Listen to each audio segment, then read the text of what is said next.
Hello friends, welcome back to my YouTube channel learning academy. तो कैसे हैं आप सब? आई होप आप लोग अच्छे होंगे। तो आज की इस वीडियो में हम लोग बिहार बोर्ड क्लास 10th के बायोलॉजी सब्जेक्ट के चैप्टर 1 जो कि है जैव प्रक्रम, इस चैप्टर के एक प्रश्न का उत्तर जानने वाले हैं। प्रश्न आप अपने स्क्रीन के ऊपर देख पा रहे हैं। प्रश्न है हमारा कि रक्त के संगठन का वर्णन करें। तो आज की वीडियो में मैं आपको इसी प्रश्न का उत्तर देने वाली हूँ। तो आइए फ्रेंड्स, इस प्रश्न का उत्तर जानते हैं, लेकिन उससे पहले आप सभी से हमेशा की तरह एक छोटी सी रिक्वेस्ट है कि अगर आप हमारे यूट्यूब चैनल पर पहली बार विजिट करें तो प्लीज़ हमारे यूट्यूब चैनल को सब्सक्राइब करके बेल नोटिफिकेशन पर क्लिक कर लीजिए, जिससे आने वाले हर वीडियो के, हर लाइव क्लासेस के नोटिफिकेशन आपको समय समय पर मिलती रहे। तो आइए वीडियो शुरू करते हैं और इस प्रश्न का उत्तर जानते हैं। तो फ्रेंड्स, मैं आपको इस प्रश्न का उत्तर बताने से पहले एक और चीज़ यहाँ पे क्लियर कर देना चाहती हूँ कि रक्त के बारे में जो भी इम्पोर्टेंट जानकारी है, रक्त क्या है, इसके संगठन क्या है, इसका कार्य क्या है, ये सारी चीज़ें जो है वो मैं पिछली वीडियो में करवा चुकी हूँ। पिछली वीडियो में मैंने आपको ये बताया था कि रक्त क्या है। उसकी पिछली जो वीडियो है, जो भी हमारे पुराने सब्सक्राइबर हैं उन्हें पता है कि जो पिछले की पिछली वीडियो में मैंने उन्हें रक्त के कार्य, रक्त क्या है, रक्त के संगठन, ये सारी चीज़ें मैंने करवा दिया है। ठीक है। और वो जो वीडियो था ना, उसमें मैंने ये तीनों क्वेश्चन को एक जगह करवाया था, क्योंकि ये तीनों क्वेश्चन दीर्घ उत्तरीय प्रश्न में पूछा जाता है। तीनों क्वेश्चन जो होता है, तीनों प्रश्न जो है कि रक्त क्या है, ये संगठन का वर्णन और उसके कार्य का वर्णन जो है कि रक्त का क्या कार्य है, ये तीनों एक जगह ही दीर्घ उत्तरीय प्रश्न में पूछा जाता है, जो कि 5 नंबर का आता है। ये मैंने उसी वीडियो में आपको बता दिया था। लेकिन जो भी बच्चे इस वीडियो को पहली बार देख रहे हैं, हमारे चैनल पर पहली बार विजिट कर रहे हैं, उन्हें मैं ये थोड़ा सा जानकारी दे देती हूँ, फिर आपको इस प्रश्न का उत्तर बताएंगे। हाँ, तो हम बात कर रहे थे कि जो ये तीनों प्रश्न होते हैं वो एक जगह आपको पूछे जाते हैं दीर्घ उत्तरीय करके। लेकिन कई बार रक्त क्या है या रक्त के कार्य जो है वो लघु उत्तरीय प्रश्न में भी एग्जाम में आते हैं। ठीक है, लघु उत्तरीय प्रश्न के तौर पे एग्जाम में पूछे जाते हैं। तो इसलिए मैं इन तीनों को अलग अलग करके भी आपको वीडियो जो है वो प्रोवाइड करा रही हूँ। पिछले वीडियो में मैंने रक्त क्या है ये बता ही दिया है, इसमें आपको रक्त के संगठन का वर्णन करके बता रही हूँ। नेक्स्ट वीडियो में हम रक्त के कार्य को जानेंगे। ठीक है, और इन तीनों का मैंने बता ही दिया कि एक वीडियो जो है जिसमें मैंने इन तीनों को क्लियर करवा दिया है, तो अगर आप चाहें तो रक्त का कार्य जो है वहां भी देख सकते हैं। नहीं तो मैं इसका सिंगल वीडियो भी लाऊंगी। नेक्स्ट वीडियो में मैं आपको रक्त के कार्य भी जो है वो करवा दूंगी। ठीक है, तो मेरा कहने का जो मतलब था कि रक्त के बारे में ये 3 चीजें आपको याद रखना है कि रक्त क्या है, इसके संगठन का वर्णन और कार्य, ये तीनों चीजों को आपको ध्यान में रखना है। अगर तीनों आपसे पूछे तो आपको तीनों एग्जाम में लिखना पड़ेगा, और अगर अलग अलग आपको मान लीजिए इन तीनों में से कोई 2 प्रश्न आता है, रक्त के संगठन का वर्णन या रक्त क्या है, या फिर आपको ये पूछे कि रक्त का कार्य क्या है, तो आपको उसका भी उत्तर देना होगा। तो आपको इन तीनों टॉपिक को ध्यान से पढ़ लेना है, नोट कर लेना है। अगर आपको इसमें कहीं कोई डाउट हो, कोई कंफ्यूजन हो, वो आप लोग मुझसे नीचे कमेंट सेक्शन में कमेंट करके पूछ सकते हैं। ठीक है, तो आई होप कि जो मैंने आपको यहाँ पे अभी समझाया है वो आप लोग समझ चुके हैं। ठीक है, और जो वीडियो है जिसमें मैंने इन तीनों प्रश्नों का उत्तर जो है वो दिया है, यानी कि जो दीर्घ उत्तरीय प्रश्न है रक्त से रिलेटेड, उसका लिंक आपको यहाँ पर ऊपर आई बटन में मिल जाएगा। ठीक है, यहाँ जो कॉर्नर पर आप लोग लर्निंग एकेडमी का लोगो देख रहे हैं, वाटरमार्क, वहाँ पे आप लोग को मिल जाएगा आई बटन पे। ठीक है, वहाँ पे जाकर के देख सकते हैं, या डिस्क्रिप्शन बॉक्स में भी आप लोग नीचे क्लिक करके वहाँ जाएंगे तो वहाँ भी वो वीडियो आपको मिल जाएगा, तो आप लोग देख सकते हैं। ठीक है, तो चलिए आज की वीडियो में जो टॉपिक है उसको स्टार्ट करते हैं कि रक्त के संगठन का वर्णन जो है वो मैं आपको यहाँ पे करके बताती हूँ। ठीक है, तो चलिए वीडियो स्टार्ट करते हैं और इस प्रश्न का उत्तर जानते हैं। तो आइए फ्रेंड्स, जानते हैं मानव रक्त के प्रमुख घटक के बारे में। तो मानव रक्त के 2 प्रमुख घटक होते हैं। ठीक है, जिसमें सबसे पहला होता है द्रव घटक, यानी कि लिक्विड फॉर्म में, जिसे हम प्लाज्मा कहते हैं, और दूसरा होता है ठोस भाग, जिसे हम रक्त कोशिका कहते हैं। ठीक है, तो सबसे पहले हम समझेंगे प्लाज्मा को कि प्लाज्मा आखिर है क्या। तो फ्रेंड्स, प्लाज्मा हल्के पीले रंग का चिपचिपा द्रव होता है। आयतन के हिसाब से पूरे रक्त का 55% प्लाज्मा ही होता है, यानी हमारा रक्त आयतन के हिसाब से हमारे बॉडी में जो रक्त है 100% रक्त में 55% प्लाज्मा होता है। ठीक है, और इसमें करीब 90% जल होता है। अब एक चीज़ यहाँ क्लियर कर दें कि यहाँ जो परसेंटेज में लिखा है कि प्लाज्मा में कौन सा चीज़ कितना परसेंट होता है, ये आप लोग नोट कर लीजिएगा। ये ऑब्जेक्टिव में पूछ चुका है कि प्लाज्मा में जल कितना प्रतिशत होता है, प्रोटीन कितना प्रतिशत होता है, अकार्बनिक लवण कितना प्रतिशत है, ग्लूकोज कितना प्रतिशत है, वसा कितना प्रतिशत है। तो ये आपको ध्यान में रखना है कि प्लाज्मा में कौन सी चीज़ कितनी प्रतिशत होती है। ठीक है, ऑब्जेक्टिव में आ सकता है, तो आप लोग इसको नोट कर लेंगे अभी, ताकि आपका एग्ज़ाम का प्रिपरेशन जो है वो अच्छे से हो सके, आपको एग्ज़ाम में कोई भी क्वेश्चन आपका छूटे ना। ठीक है, अब बढ़ते हैं आगे और आपको बताते हैं कि प्लाज्मा में करीब 90% जल, 7% प्रोटीन, 0.09% अकार्बनिक लवण, 0.18% ग्लूकोज एंड 0.5% वसा होता है, और शेष अन्य जो होते हैं वो कार्बनिक पदार्थ होते हैं। ठीक है, इनमें उपस्थित प्रोटीन को हम प्लाज्मा प्रोटीन कहते हैं, जिनमें प्रमुख क्या होता है, फाइब्रिनोजन, प्रोबीन तथा हिपेरिन। फाइब्रिनोजन रहित प्लाज्मा को हम सीरम कहते हैं, इसे मैंने अंडरलाइन किया हुआ है, नोट कर लीजिएगा। ऑब्जेक्टिव में पूछ सकता है कि फाइब्रिनोजन रहित प्लाज्मा को हम क्या कहते हैं या सीरम किसे कहते हैं। ठीक है, तो ऑब्जेक्टिव टाइप में आपको यही वर्ड लिख देगा, 4 ऑप्शन देगा, जिसमें आपका एक ये भी रहेगा, तो आपको इस पर टिक कर लेना है। ठीक है, तो मानव रक्त के घटक में पहला घटक हमारा लिक्विड फॉर्म में प्लाज्मा होता है, जो कि मैंने आपको बता दिया है कि प्लाज्मा क्या है। नेक्स्ट है हमारा रक्त कोशिका। रक्त कोशिका के बारे में बताने से पहले मैं आपको यहाँ पे क्लियर कर देना चाहती हूँ कि पिछले वीडियो में, मतलब आप देखेंगे तो 1-2 वीडियो पहले जो मैंने अगर आप चैनल पर हमारे चैनल के सब्सक्राइबर हैं, तो आप लोगों ने देखा होगा कि 1-2 रोज़ पहले, मतलब 2-3 दिन पहले मैंने एक वीडियो अपलोड किया था, जिसमें मैंने आपको रक्त से रिलेटेड सारी चीज़ें बताई थी, जो आपके एग्ज़ाम में दीर्घ उत्तरीय प्रश्न में पूछता है, जिसमें मैंने आपको 3-4 प्रश्नों का उत्तर बताया था रक्त से रिलेटेड, कि रक्त क्या है।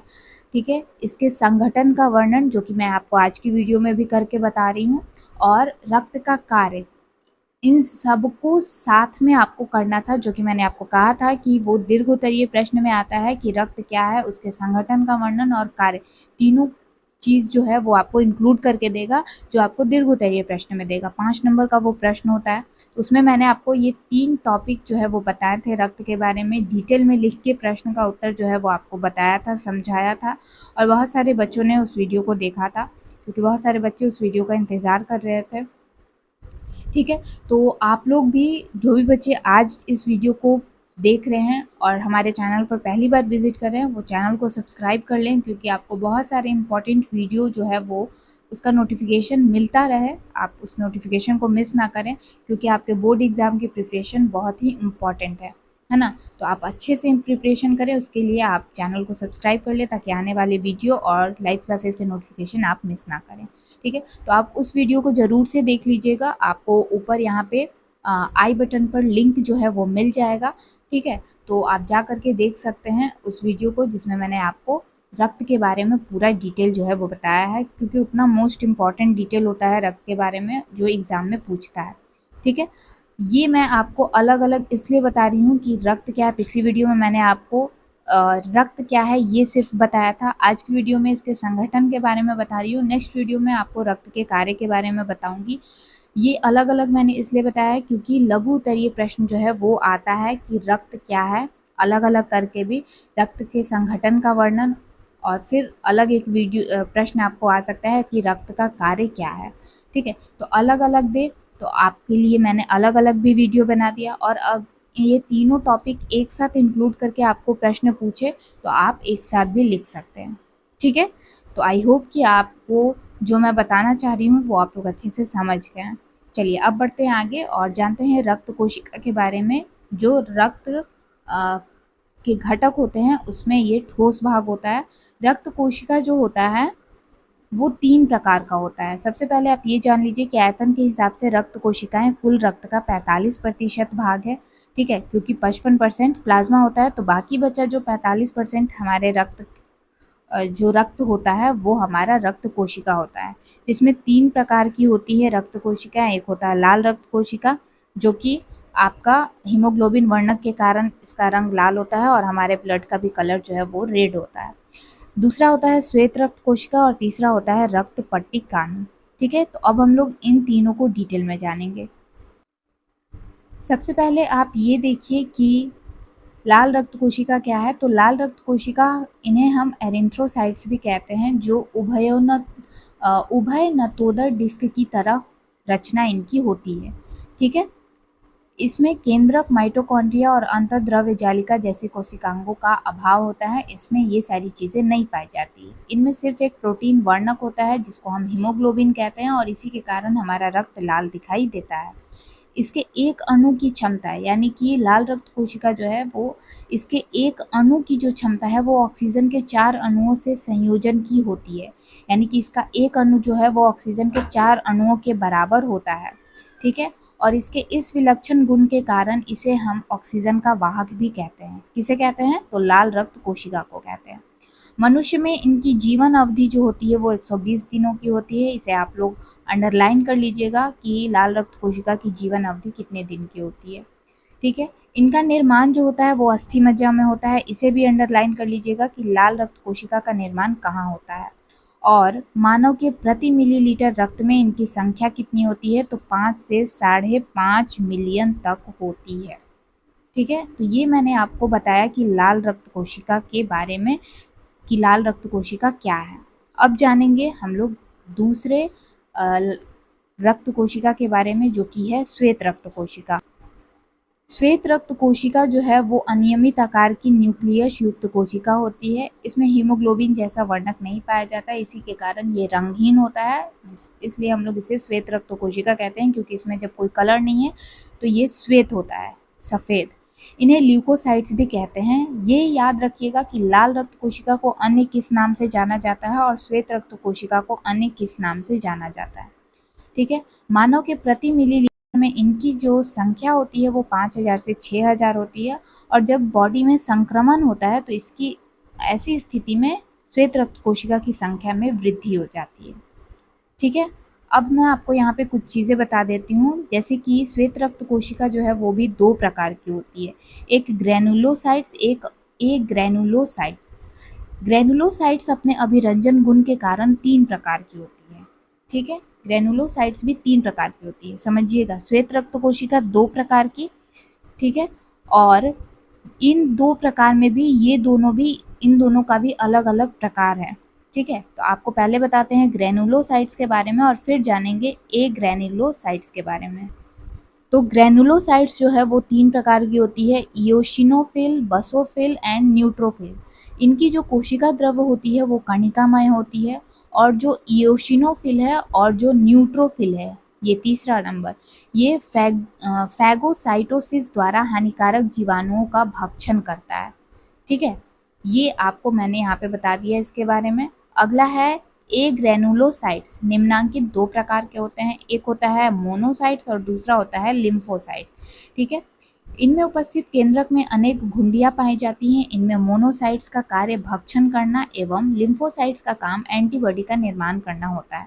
लिम्फोसाइट्स के बारे में प्रश्न आता है कि लिम्फोसाइट्स हमारी बॉडी में क्या काम करते हैं? तो लिम्फोसाइट्स का काम है एंटीबॉडी का निर्माण करना। इसको अंडरलाइन कर लीजिएगा, ऑब्जेक्टिव में पूछ सकता है।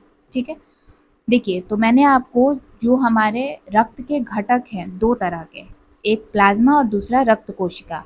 ठीक है, तो प्लाज्मा बता दिया। रक्त कोशिका भी 3 प्रकार की होती है, लाल रक्त कोशिका, श्वेत रक्त कोशिका और रक्त पट्टिकानु। तो लाल रक्त कोशिका भी बता दिया, श्वेत रक्त कोशिका के बारे में भी बता दिया, और श्वेत रक्त कोशिका कितनी प्रकार की होती है और वो कितने प्रकार के होते हैं। श्वेत रक्त कोशिका 2 प्रकार की होती है और वो दोनों भी पहला ग्रैनुलोसाइट्स 3 प्रकार का और ए ग्रैनुलोसाइट्स 2 प्रकार का। उनके बारे में भी यहाँ पे मैंने आपको समझा दिया है कि ये सब क्या होता है। ठीक है, आप चाहें तो इनके बारे में लिख सकते हैं, ना चाहें ना लिख सकते हैं। बस आप इतना लिख दीजिएगा कि श्वेत रक्त कोशिका भी 2 प्रकार की होती है और वो दोनों कितने प्रकार के होते हैं, बस उतना भी आप लिख सकते हैं। यहाँ मैंने आपको समझाने के लिए ये लिख दिया है, ताकि आपसे अगर कोई पूछे तो आप उसको बता सके कि ये सब क्या कार्य करते हैं। ठीक है, तो आई होप कि आप लोग इस चीज़ को समझ गए हैं, इसको नोट ज़रूर कर लीजिएगा। अब बढ़ते हैं आगे, और जो हमारी रक्त कोशिका का तीसरा पार्ट है रक्त पट्टिकाणु, उसको समझते हैं। देखिए, रक्त पट्टिकाणु जो है इनको हम बिंबाणु या ओम्बोसाइट्स भी कहते हैं। ये बिंबाणु या ओम्बोसाइट्स भी कहलाते हैं और ये रक्त को थक्का बनने में सहायक होते हैं। तो रक्त थक्का बनने में ये ही सहायक करते हैं। अगर आपका रक्त थक्का नहीं होगा, ये चीज़ मैंने आपको पिछली वीडियो में भी बताया था कि रक्त अगर आपका थक्का नहीं होगा तो काफ़ी ब्लड लॉस हो जाता है। अगर आपका रक्त थक्का रहेगा, ठीक है, रक्त पट्टिकाणु प्लेटलेट्स जो है, अगर आपका रक्त जो है वो थक्का रहेगा तो ब्लड लॉस नहीं होगा। आप देखेंगे कि जब किसी का कहीं खरोच लग जाता है या कट वगैरह जाता है तो क्या होता है कि काफ़ी ज़्यादा रोकने पर भी हम कितना भी उसको कोशिश कर ले, ब्लड निकलता जाता है। तो उसके बॉडी में ब्लड की रक्त पट्टिकाणु की यानी प्लेटलेट्स की जो है वो कमी होती है। अगर प्लेटलेट्स अपने सीमित मात्रा में होगा यानी जितना बॉडी में होना चाहिए तो जो आपका ब्लड होगा वो ज़्यादा लॉस नहीं होगा। कभी-कभी आप देखेंगे कि किसी का कट जाता है या खरोच लग जाती है तो बहुत ज़्यादा ब्लड निकलने लगता है।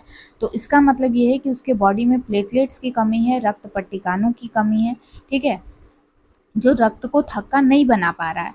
तो रक्त अगर थक्का होगा तो रक्त जो होता है वो निकलते धीरे-धीरे थोड़ा-सा निकलेगा और खुद पे खुद वहाँ जम जाएगा, ठीक है? और जब जम जाएगा तो पीछे अंदर से जो और ब्लड है वो आगे नहीं निकल पाएगा। तो ये काम होता है रक्त पट्टिकाणु का, जिससे हमारा अगर ये बॉडी में सीमित मात्रा में रहे तो हमारा ब्लड लॉस ज़्यादा नहीं होता है, ठीक है? तो आई होप कि फ्रेंड्स आपको आज का ये वीडियो पसंद आया होगा।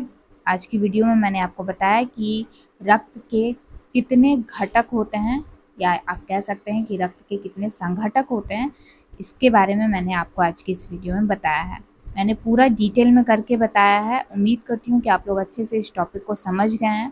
अगर आपके मन में इस प्रश्न से रिलेटेड कोई भी डाउट है, कोई कन्फ्यूज़न है, वो आप लोग मुझसे नीचे कमेंट सेक्शन में कमेंट करके पूछ सकते हैं। और बायोलॉजी के या फिज़िक्स के, केमिस्ट्री के, मैथ के और भी जो भी प्रश्न हैं बाकी चैप्टर्स के, मैथ के प्रश्न के सॉल्यूशन के लिए आप हमारे चैनल को सब्सक्राइब कर सकते हैं और वीडियो पसंद आया तो वीडियो को लाइक और शेयर भी ज़रूर से कर दीजिएगा। मिलती हूँ आपसे अगली वीडियो में एक और नए प्रश्न के सॉल्यूशन के साथ। तब तक के लिए take care, bye bye and thanks for watching.